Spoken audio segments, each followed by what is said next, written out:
সাধু চাই সুগন্ধা নদীতে সেতু চাই সাধু সাধু সাধু চাই সুগন্ধা নদীতে সেতু চাই সাধু চাই সুগন্ধা নদীতে সেতু চাই সাধু মদের স্বপ্ন নাই সেতু মোদের অধিকার আমাদের কিন্তু তার কিন্তু বিশেষণা উন্নয়ন এই ঝালকাঠি নরসিংদীবাসীর পক্ষে ব্যবহার করতে হয়।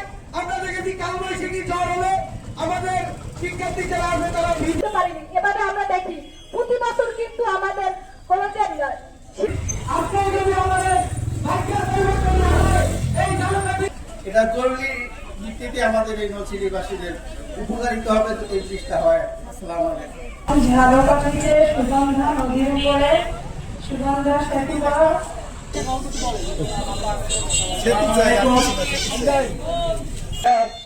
গলাচিপা পটুয়াখালী সেতু সংযোগ চেয়ে একটি আবেদন নদীতে পারাপারে 5টি এলাকা রয়েছে। এখানে প্রতিদিন যারা যারা বক্তব্য দিতে চাই সবাই দাও নাহলে রাজনীতি শুরু করো সেটা তো চাই দাও ধন্যবাদ ইমন পেয়ে যাচ্ছি। আমরা চাই পুরো নদীর উপজেলায় 2 লক্ষ জন। কিন্তু আজকে দুঃখের বিষয় এই সুগন্ধা নদী বেষ্টিত হওয়ার কারণে উপজেলাটির চতুর্দিকে নদী বেষ্টিত হওয়ার কারণে এই উপজেলাটি এক প্রকার বিচ্ছিন্ন উপজেলা হয়ে গেছে। এর একদিকে রাজাপুর